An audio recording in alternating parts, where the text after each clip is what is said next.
Max COBRA, Dark Future, Pilot.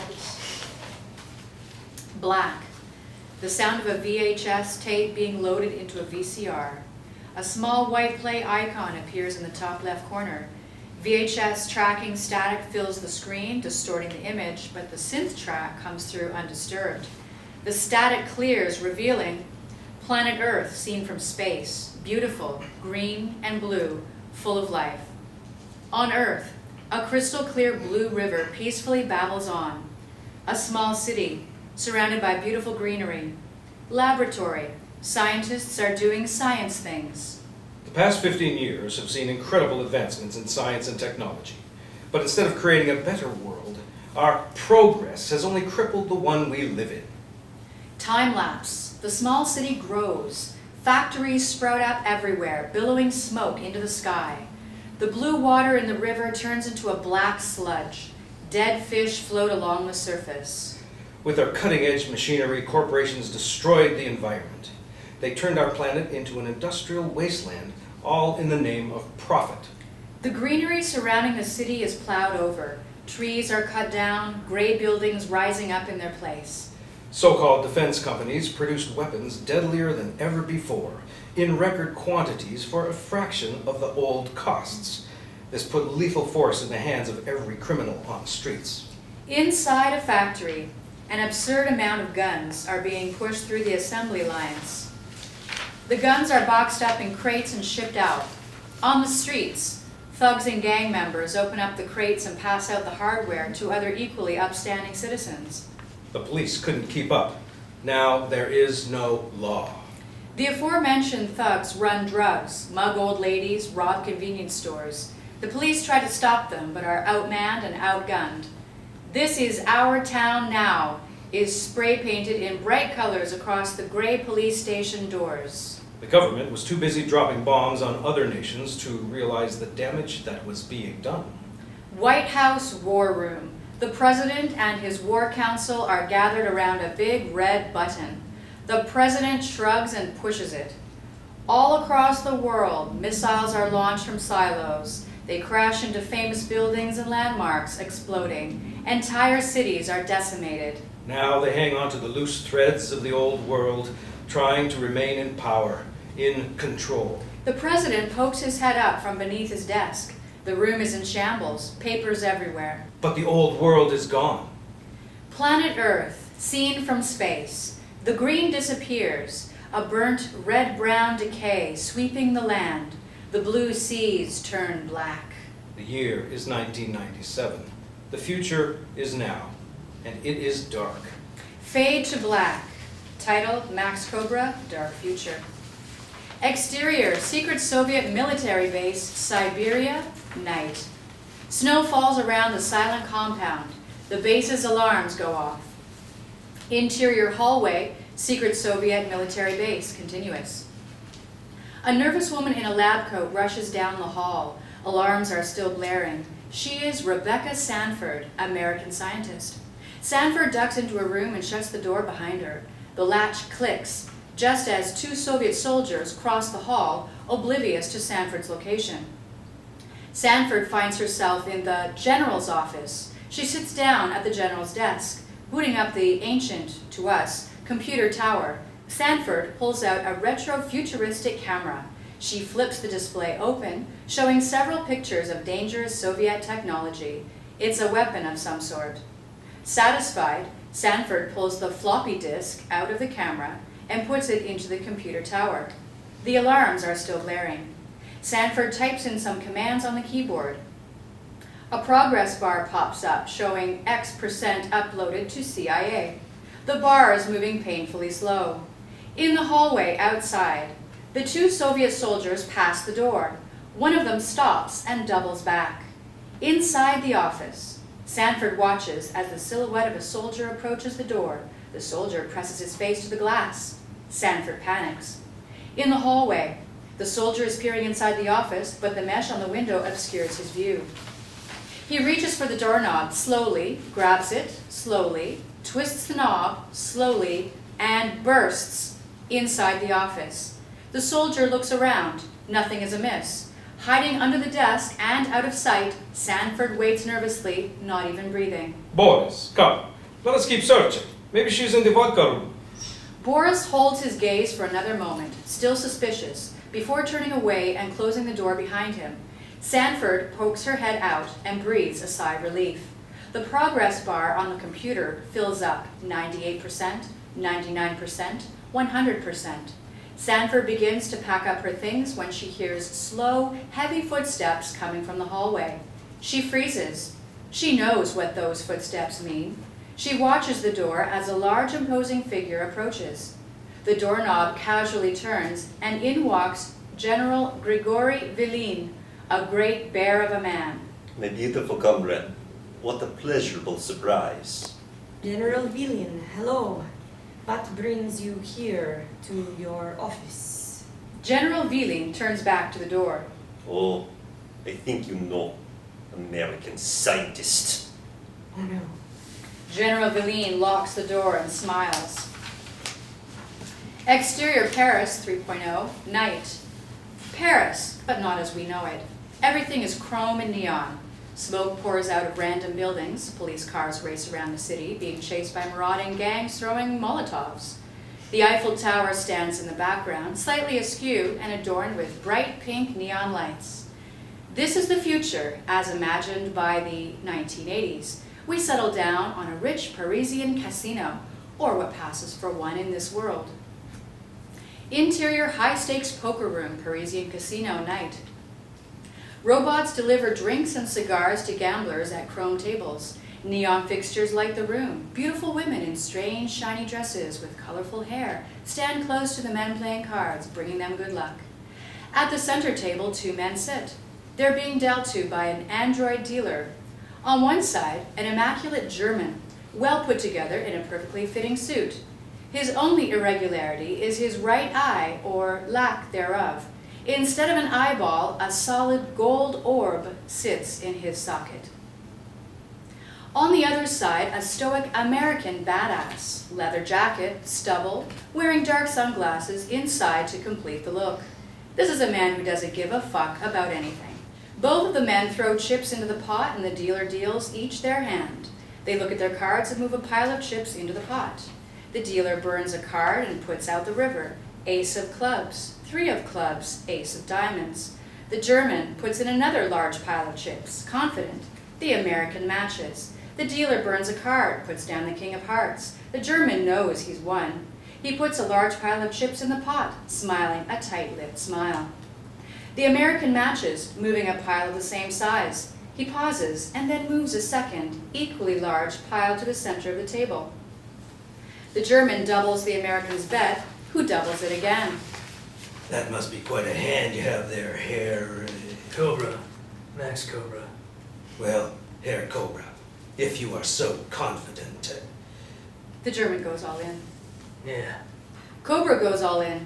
You can feel the tension thick in the air. All eyes are on this game. The German's anger is clearly visible on his face. The dealer looks nervously between the two. He slowly reaches for the deck. A hand grabs his wrist, stopping him. Not yet. I raise. But sir, you're all in. There's nothing left to bet. The German reaches up to his face. He pops out the gold orb and sets it on the table. The whole room is silent, watching, waiting to see what the American will do. Max takes his sunglasses off for the first time. He reaches up to his face and rips out his own eyeball. He sets it on the table. Even as blood squirts from his eye socket, he remains cool, still gives no fucks. A red exclamation point pops up on the dealer's face monitor. Someone in the back of the room vomits. The dealer regains composure and deals the final card, Queen of Clubs. Underneath the table, the German has a gun pointed at Max. The German flips his cards. The dealer takes them and arranges them on the table. Ace of spades, king of diamonds. Full house. Max flips his cards. There's a 2 of clubs on top, hiding his second card. The German knows where this is going. He pulls back the hammer on his gun. Max shows his second card, 6 of hearts, gasps from all around. The German breathes a sigh of relief. He gently lets back the hammer. Looks like you lose, Herr Cobra. Max picks up his eye, turning it slowly in his hand. The German and his Aryan cronies watch him intently. That's not the way I see it. Max stands, flipping the table aside. He draws a gun and pulls the trigger. Interior, the president's bedroom, the White House, night. The door to the bedroom is flung open forcefully. Major Agent Derek Conan rushes in. Mr. President, wake up. There's something you have to see. The President of the United States, Malcolm Powers, sits up in bed. What is it? Exterior, the White House, night. The White House has seen better days. A large barbed wire fence surrounds the grounds. Armed soldiers stand posted every 15 feet around the perimeter. Interior Defense Control Room, the White House, night. The President, still in his presidential pajamas, stands with Agent Conan. The two are staring at a hulking computer network consisting of a mess of controls, several small monitors, and one large screen above them all. Various radars and meters and data fill the displays. One computer operator runs the controls. The Soviets, Mr. President. Damn it. I thought we got rid of those red devils after the Blundervich campaign. Apparently not, sir. Remnants of the Soviet government have been found mining large quantities of freezonium and shipping it to a secret laboratory in Siberia. The computer operator puts up a graphic of freezonium's atomic structure on the main computer screen. Freezonium is an element with no real use, except for one, to make things really, really cold. A temperature gauge on the main screen plummets dramatically. We wanted to find out just what the Soviets were doing with so much freezonium. So we sent in one of our top scientists, Dr. Rebecca Sanford, Sanford's face appears on screen. to spy on the Soviet lab and report back with any intel she can gather. The President, listening, absent-mindedly scratches his balls. Now, less than 90 minutes ago, we received these images. On the main screen, pictures of the Soviet compound. Then one of a large silver weapon with a Soviet scientist standing next to it, tiny in comparison. What the? We are convinced the Soviets have built a freeze ray and intend to use the freezonium to power it. I don't believe it. Dr. Sanford was also able to provide intel on where and when the Soviets plan to use their weapon. Two pictures pop up on the main screen, side by side. The left shows a map of the world with X's on every major city outside the Soviet Union. The right shows a calendar, with each day up until today crossed off. 2 days from now is marked Launch Day in Russian, with a big red circle around it. In less than 48 hours, the rogue Soviets are going to hit every major city on Earth with the freeze ray. My God. They're going to start another ice age. Well, what are we waiting for? Why aren't we assembling the troops? Call in the airstrike. No can do, Mr. President.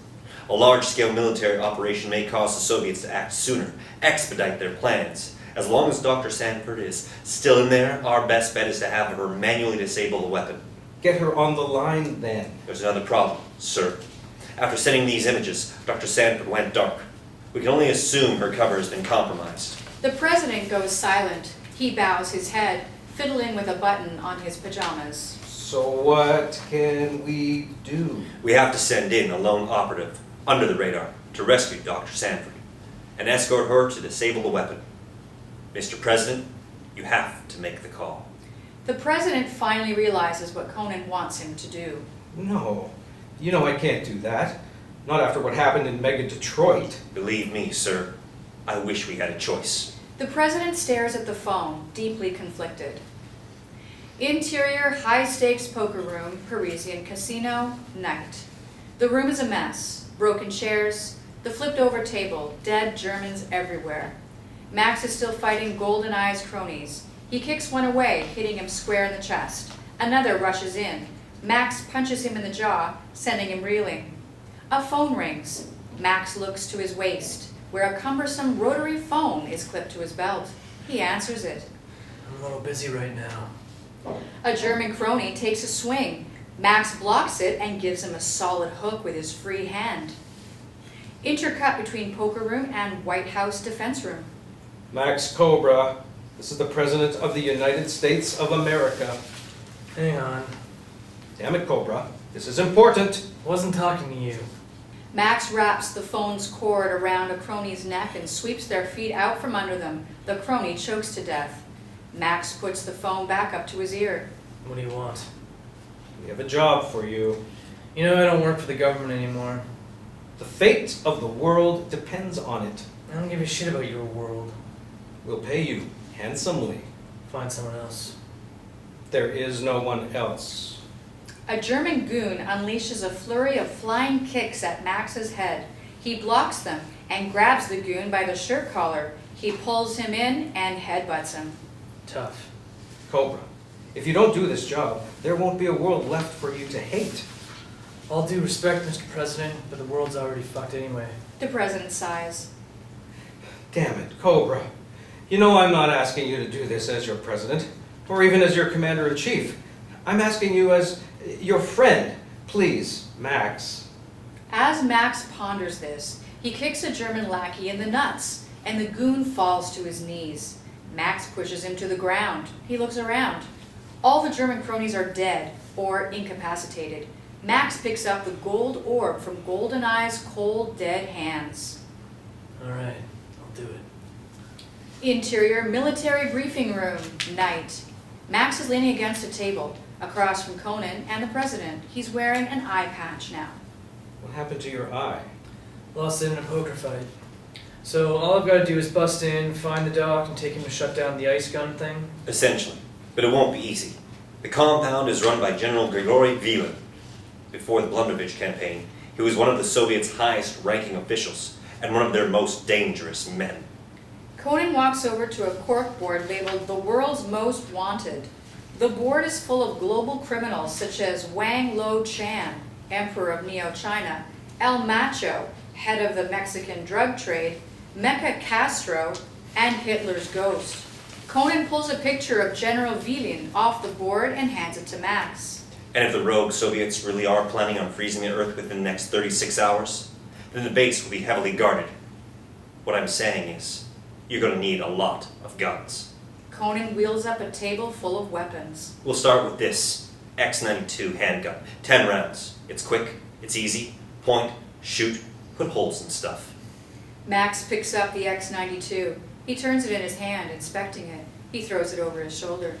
I like mine better. Max pulls out his handgun. The president's shocked.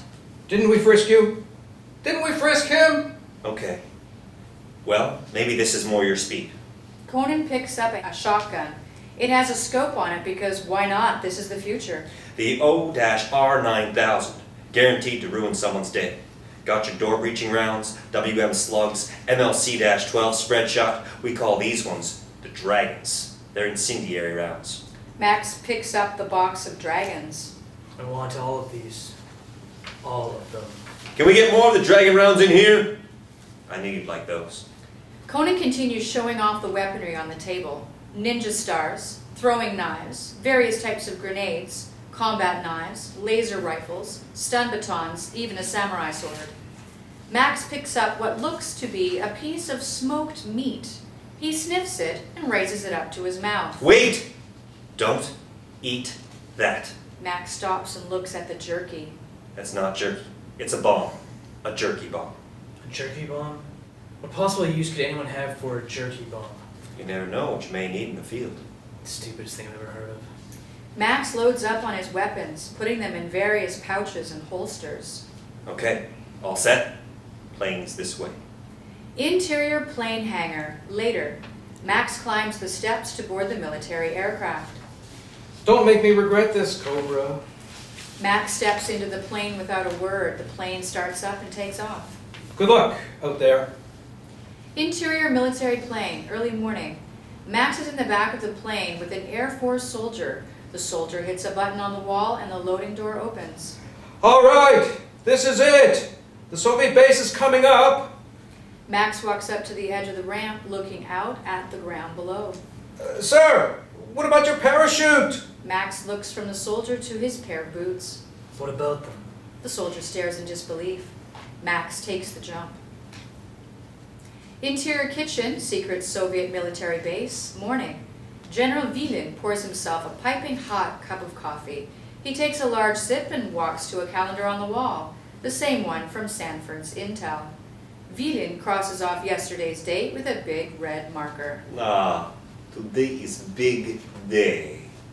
Interior holding cells, secret Soviet military base, morning.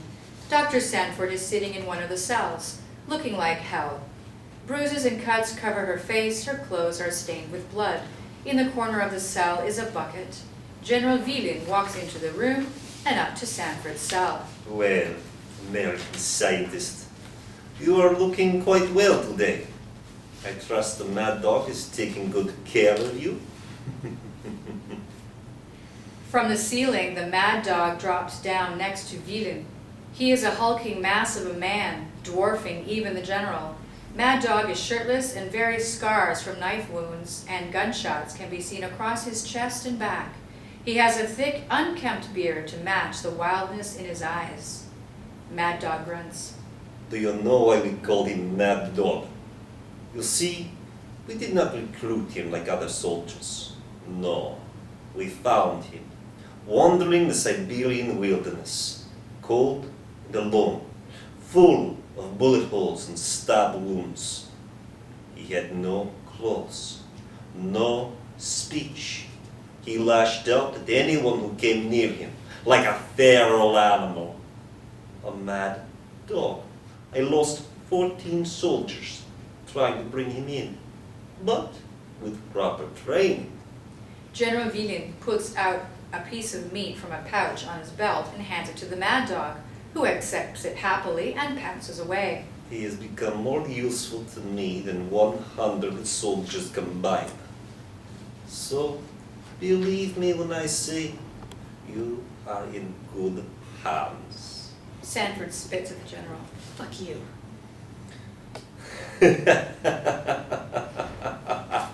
Oh, still some fire in you after all. Just you wait, you red son of a gun. Uncle Sam's on his way, and when he gets here, you'll be sorry. It is too late, American, for you and for Uncle Sam. Vilin turns and walks away, still laughing. Exterior secret Soviet military base, morning. 2 Soviet guards wearing balaclavas are standing guard. General Vilin approaches. Comrades, how goes the watch? The 2 guards turn to the general and salute. General, all clear, sir. Excellent. Keep your eyes peeled. The scientist claims the Americans are coming. The last thing we need is for one of them to fall from the sky and interrupt our plans. Yes, sir. The general turns and heads back inside. The guards watch him leave. From behind them, Max falls out of the sky. The guards turn and find themselves eye-to-eye patch with him. Alright guys, I'm sure we can sort this out if we put our heads together. What the... Max grabs the 2 guards and bashes their heads up against each other, knocking them out. He walks into the compound. Interior hallway, secret Soviet military base, moments later. Max enters and comes across an intersection, 3 different hallways ahead of him, each full of doorways. I'm in. I just need a way to find the dock. Max looks around and spots a map of the entire compound bolted to the wall. That's convenient. Max grabs the map and pulls, ripping out a huge chunk of the wall along with it. Holding the chunk of wall with the map bolted to it, Max heads down one of the halls. Around this corner, it should be at the end of the hallway. Max rounds the corner and lowers the map wall to see 3 Soviet soldiers at the end of the hall. They notice him. Intruder! Shit. Max throws the chunk of wall map at the soldiers. The wall chunk explodes into rubble against the first soldier, knocking him down and sending debris everywhere. Max runs up, vaults over the first soldier, and kicks the second with both feet, knocking him into the third. Max gets up quickly. The 3 soldiers stumble to their feet. Soldier 1 punches Max in the face. Soldier 2 kicks him in the stomach.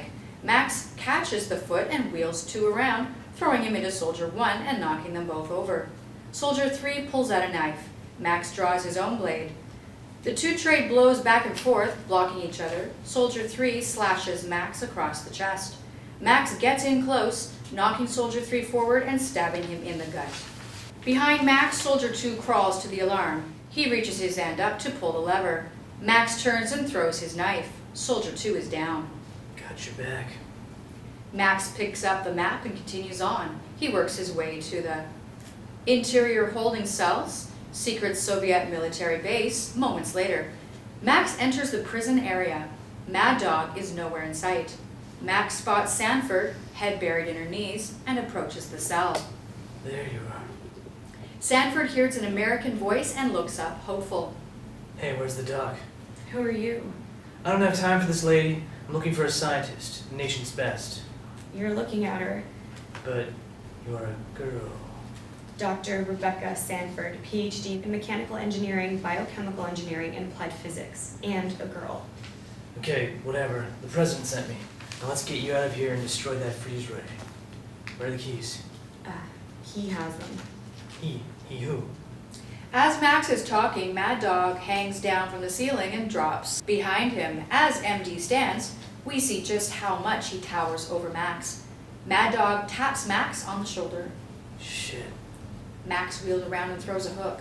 MD blocks and knocks Max against the bars of Sanford's cell. Max rebounds, throwing fist after fist at Mad Dog. MD takes each hit in stride, not reacting at all. After letting Max tire himself out, MD goes wild. He thrashes Max around the holding cell area. Sanford watches in horror. MD ends his rampage by delivering a vicious uppercut. Max is sent arching backwards. He slowly gets to his feet. Fuck this. Max draws his gun. Mad Dog knocks it out of his hand. Max proceeds to take out all of his remaining weapons, only to have each one thrown aside by MD. Tired and beaten down, Max takes out the jerky bomb as his last resort. He holds it out in front of him, and MD stops in his tracks, staring at the smoked meat. Max looks at the jerky and then back at MD. Sit. MD stares longingly at the jerky. Stay. Max throws the jerky bomb. Mad Dog jumps up, catching the jerky in his mouth. Explode. The jerky bomb goes off. MD's blood and guts are shot all over the room, covering Max and Sanford head to toe in red goop. Good boy. Max reaches down and picks up the cell keys out of a pile of entrails on the floor. Wow, that was... Yeah. Interior hallway, secret Soviet military base moments later. A patrolling Soviet soldier comes across one of the dead henchmen in the hall. Sleeping on the job again, Mikhail. The soldier gently pushes the body, rolling it over to reveal the knife sticking out of him. Holy shit. The soldier reaches for the alarm. Interior, other hallway, secret Soviet military base, continuous. Max and Sanford are walking down the corridor. The central control room is this way. That's where they'll have the freeze ray. The alarm sounds. They know we're here. Come on, we have to hurry. The two rush down the hallway. Interior main control room, secret Soviet military base, moments earlier. The freeze ray weapon sits in the center of the control room. Giant computer stations encircle the weapon, with the occasional Soviet scientist operating them. General Vilin approaches the head scientist. Comrade, tell me, how are preparations for the launch? Most illustrious General, we will be ready within the hour. The alarm sounds. I want us ready within 10 minutes. But sir, this is not possible. General Vilin glares angrily. Yes, sir. 10 minutes. Good. General Vilin turns to address the whole room. It seems as though Uncle Sam has joined the party. Release the tigers. Yes, sir. The scientist presses a button. Somewhere in the complex, two large steel doors open, and two huge Siberian tigers burst out. One has a rocket launcher on its back, the other is armed with a minigun. The tigers bound through the halls of the base on the hunt. They roar. Interior other hallway, secret Soviet military base, continuous. Max and Sanford are running. Not much further now. Tiger roar. The two stop dead in their tracks. What was that? A tiger? No. The tigers rush around a corner and skid to a stop, staring Max and Sanford down. Two tigers. Great. Run! Rocket Tiger fires a rocket off. It veers just over our heroes' heads. They turn and start cranking it in the other direction. Minigun Tiger starts firing just as they clear the corner. Bullets riddle the wall behind them. Running down the hall, Max and Sanford are fast approaching a T intersection. Max is leading. Which way do we go? The Tigers round the corner. Max and Sanford hit the T rocket. Tiger launches another rocket. Right! Left. Both rush off in their respective directions. The rocket hits the T, narrowly missing both heroes. Rocket Tiger follows Sanford right. Minigun Tiger tails Max left. Left hall. Minigun Tiger opens fires at Max. Max draws his handgun and fires back. Right Hall. Rocket Tiger blasts a rocket towards Sanford. Sanford throws a conveniently placed rolling cart backwards. The rocket hits the cart. Sanford turns around a corner heading left. Left Hall. Max slides, barely escaping minigun fire over his head. He gets up and rushes around a corner heading right. He pulls a grenade from his belt and hurls it backwards. Minigun Tiger leaps over the explosion, still following. Quick cuts between halls. As things seem to get more desperate and intense for our heroes. Both round corners. Now they're headed straight for each other, tigers in hot pursuit. Max rushes past a stray rocket headed toward him. Sanford is dodging oncoming minigun fire. Just before they collide in the middle of the hall, Max and Sanford turn and head through a set of double doors. The tigers don't stop. They collide with each other and explode, launching Max and Sanford through the double doors and into interior main control room, secret Soviet military base, continuous. Max and Sanford stand and brush themselves off. They look up to find General Viden and a room full of Soviet scientists staring at them. Hi. The Americans. Just in time. Yeah, just in time to kick your ass. How stereotypical. Always ready to fight, no matter the cause. Don't you want to know what you're up against? What you are fighting for? Not really. Max pulls his gun and makes a slow-mo leap for cover. He fires off way more shots than his gun can actually hold at General Viden and his scientists. All the lab coats except the head scientist are shot dead. General Viden reaches out and catches the bullet flying at his head. He looks at it in his hand. Dr. Sanford stares in disbelief. She takes a beat to recover and then rushes to cover next to Max. Well, you will listen anyway. Behind cover, Max is reloading. Still alive. I'm gonna shoot him again. I don't think that'll work. Near freeze ray. They have probably told you that we want to destroy, that we threaten the world with our plans. A petty plot born of vengeance for your country's crimes. Behind cover. Of course it'll work. Max, I just watched that man catch a bullet with his bare hands. No. Near freeze ray. No, we do not seek vengeance. We do not want to destroy the world. We are the only ones who can save it. Behind cover. He actually caught it? Snatched it right out of thin air. I don't believe it. Freeze ray. The past 15 years, technology has made leaps and bounds. Hover cars, the international neon railway, laser fracking, but all these advances come at deadly cost. Behind cover. That's not physically possible. I just saw it happen. Max squints his eye. Freeze ray. Ozone pollution, ocean toxicity, global warming. The earth is dying. You, Uncle Sam, are killing it. This is not about revenge for what your nation did to mine. This is about undoing the damage that your nation has done to the entire world. Max pops up from behind cover. Hey! Did you really catch a bullet with your bare hands? Forget it. They do not care. Start the launch! Yes, sir! Head scientist hits a button on the control panel. Max fires another shot at Viden, who catches this one too. No way. General Viden draws his own gun and fires back. Max ducks back under cover. He really did it. He's launched the freeze ray. No, caught the bullet. Oh, well, yeah, the freeze ray thing too. Freeze ray. The machinery for the freeze ray comes to life. Launches are being activated. 10 minutes until total ice-pocalypse. Lights on the freeze ray begin to glow. The weapon starts to hum. It is finally time for America to answer for their crimes against the planet Earth. The healing begins with your death. Max rolls out from cover. I think you need to chill out. Max fires off 3 shots. Exactly. General Viden hits a button on a remote and jumps high into the air. Steam erupts from the floor as a secret compartment opens up. The 3 shots all miss. Viden lands in a seated position, and when the stream clears and everything settles, we see him sitting in a giant mech suit. Oh, shit. Max dives back to cover as an ice blast hits the ground right where he was standing, forming a huge block of ice. You didn't tell me he had a mech. A what? Sanford pokes her head up. Her eyes grow wide and she ducks, narrowly avoiding another ice blast. Oh. Okay, now what, science lady? Okay. I should be able to stop the launch if I can get to the main control panel. I just need you to... Distract the giant icy death bot? Exactly. Max hands Sanford his handgun. What's this for?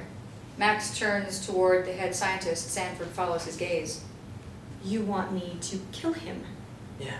General Wieland begins firing ice blasts into the air randomly, creating icy stalactites on the ceiling.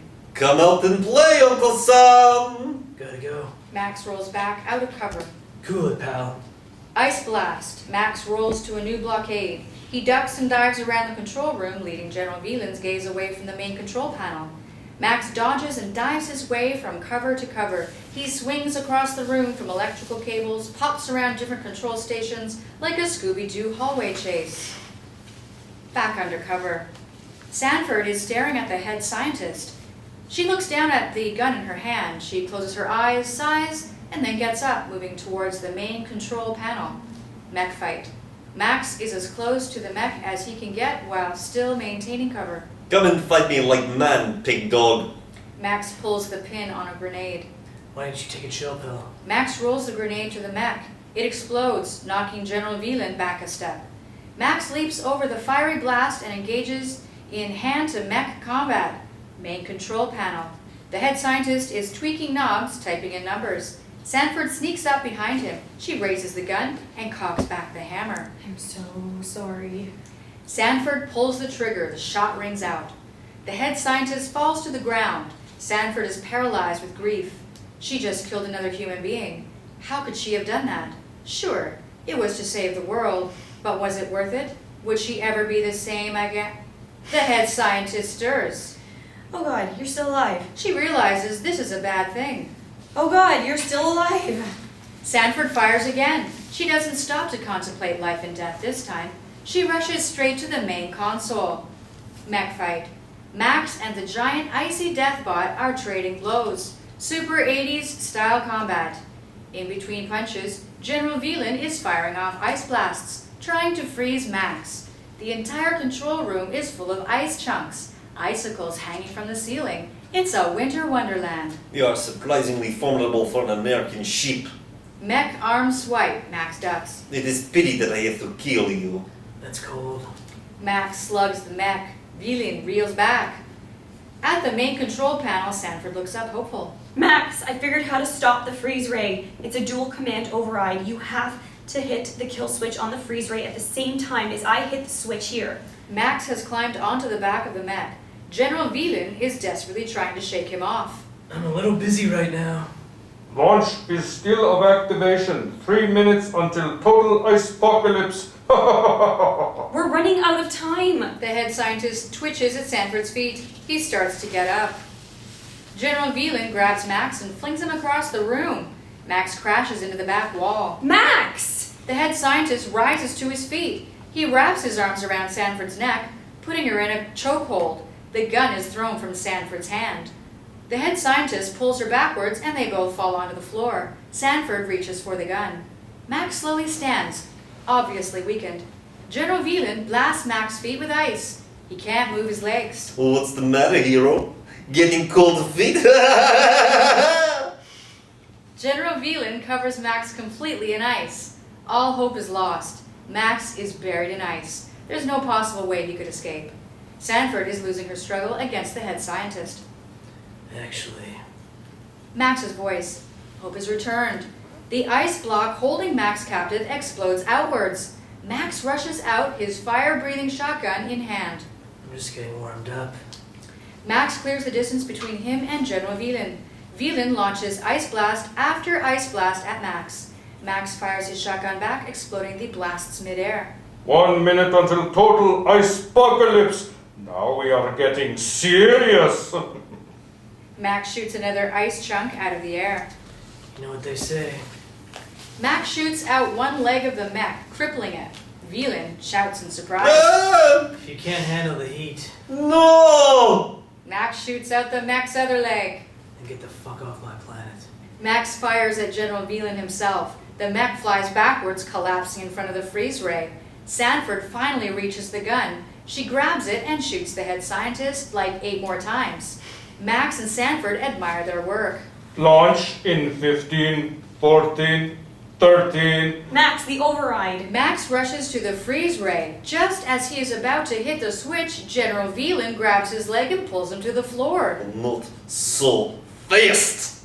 The button is too far away to push from here. Max reaches for the shotgun. It's just within reach. He stretches, fighting against the general. Max grabs the shotgun. He tries to reach the override switch with the gun's barrel. He can't quite make it. The clock is ticking. Max makes one final push for the switch. Not good enough. He rolls over. Time to break the ice. Max aims the shotgun towards General Veland and fires. Upward? Yes. The shot hits a cluster of icicles on the ceiling. The icicles shake once, twice, and they break, falling on General Veland, impaling him. He's finally dead. The mech loses its grip. 2, 1. Max hits the override. Sanford does the same. Launches are being aborted. No more ice apocalypse. The freeze ray powers down, its lights turning off. Max and Sanford look around at the dead bodies and melting ice chunks all around. Their mission was a success. We did it. Yeah. The head scientist starts to twitch once more. Sanford shoots him again. Interior military plane, later. Max and Sanford are in the back of a plane with the Air Force soldier on the way back to Washington. Sanford's seated, Max is standing. They're joined by the President and Major Agent Conan. You did a great job back there. Saved the world. Thanks. You two make a heck of a team. Sanford gives a half-hearted smile. Max doesn't give a shit. Look, Cobra, I'm just going to cut to the chase. I want you to come back to work for me. The President gestures to Conan and Sanford. I want all of you together as part of a regular team. Every week it seems there's some new neo-terror cell trying to blow up a national monument or a mad scientist creating an army of cyber soldiers. The world needs men and women like you to protect it. Every week. No. No? Took this job as a favor. It was a one-time deal. Why don't you take some time before you make a decision? Think about it. I already have. Come on. Cobra, don't you want to be back fighting for the good guys? There are no more good guys. Max hits the button on the wall. The loading dock opens. He walks to the edge and looks down. Max turns back. He flips off the President and then jumps. Did he just? Yep. Without it. Yep. He's coming back, though, right? Next week? The Air Force soldier shrugs. If we're lucky. Black.